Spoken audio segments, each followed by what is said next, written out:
Jangan lupa subscribe YouTube channel Metro TV News dan pastikan untuk menyalakan lonceng notifikasinya.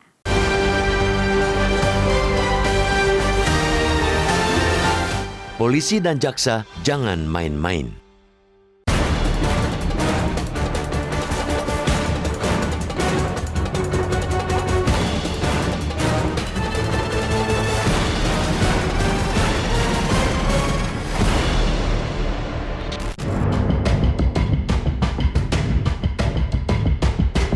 Perkara Nur Hayati, pelapor kasus korupsi yang berujung tersangka, dihentikan. Kejaksaan mengeluarkan surat keputusan penghentian penuntutan atau SKP 2. Penghentian kasus itu pada satu sisi memperlihatkan pemerintah yang tanggap atas kegelisahan masyarakat. Gelisah karena pelapor kasus korupsi yang mestinya diberi apresiasi malah dijadikan tersangka. Menko Polhukam Mahfud MD turun tangan untuk menghentikan perkara Nur Hayati. Pada sisi lain, penghentian kasus Nur Hayati memperlihatkan ketidakmampuan aparat untuk menghadirkan penegakan hukum yang berkeadilan. Aparat seharusnya memberikan perlindungan hukum kepada pelapor kasus korupsi, bukan dikriminalisasikan. Nur Hayati ialah mantan bendahara Desa Citemu, Cirebon, Jawa Barat yang ditetapkan sebagai tersangka oleh Polres Cirebon Kota akhir November 2021. Padahal ia turut mengungkap tindakan bekas Kepala Desa Citemu Supriyadi yang diduga menyelewengkan anggaran desa lebih dari 818 juta rupiah. Supriyadi juga sudah ditetapkan sebagai tersangka. Terdapat dua cara untuk menghentikan kasus Nur Hayati, yakni melalui surat perintah penghentian penyidikan atau SP3 atau SKP 2.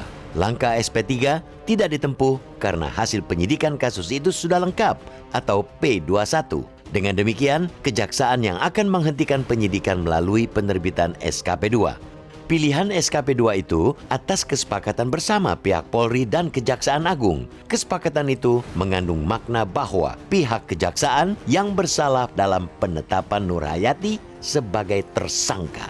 Disebutkan bahwa penyidik Polresta Cirebon menersangkakan Nur Hayati atas petunjuk jaksa penuntut umum.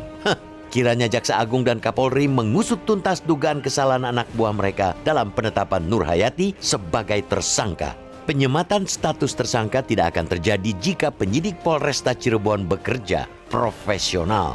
Jaksa penuntut umum pada Kejaksaan Negeri Cirebon juga harus diminta pertanggungjawaban. Baik polisi maupun jaksa yang bersalah pada kasus ini harus diberikan sanksi setimpal. Penetapannya sebagai tersangka telah mencemarkan nama baik Nur Hayati. SKP 2 yang akan diberikan kepada Nur Hayati sama sekali tidak membersihkan nama baiknya. Lebih berbahaya lagi ialah masyarakat akan takut melaporkan kasus korupsi. Borok yang terkuak dari kasus ini bukan saja bumerang bagi pemberantasan korupsi, melainkan juga bagi aparat penegak hukum. Bayangkan saja, kasus yang telah berjalan 2 tahun bisa berujung kesalahan fatal. Ini berarti selama 2 tahun itu tidak sedikit pun pertimbangan menggunakan Undang-Undang 31/2014 tentang perubahan Undang-Undang 13/2006 tentang perlindungan saksi dan korban dilakukan penyidik. Lebih jauh lagi, selama 2 tahun pun tidak pula ada pendampingan dari jajaran yang lebih senior di Polres Cirebon. Berikut Kapolres sendiri terhadap perkembangan penanganan kasus ini. Padahal jelas-jelas pasal 10 undang-undang itu menyebutkan jika saksi, korban, saksi pelaku, dan atau pelapor tidak dapat dituntut secara hukum baik pidana maupun perdata. Ayat 2 pasal itu pun menyebut bahwa dalam hal terdapat tuntutan hukum, hal itu wajib ditunda hingga kasus yang ia laporkan berkekuatan hukum tetap. Bangsa ini sangat membutuhkan keberadaan sosok-sosok seperti Nur Hayati. Sosok-sosok yang masih langka inilah yang sesungguhnya akan merevolusi perang kita melawan korupsi. Selama ini, membudayanya korupsi membuat praktik maling bersama-sama begitu marak. Mereka yang memilih jalan bersih pun tidak jarang justru diintimidasi, bahkan terancam keselamatannya. Maka, sangat menyedihkan ketika para pembela kebenaran seperti Nur Hayati justru dijadikan pesakitan. Kepolisian dan kejaksaan tidak saja gagal menjadi suluh pemberantasan korupsi, tetapi juga justru memadamkan suluh yang lain. Polisi dan jaksa jangan main-main dalam menegakkan hukum.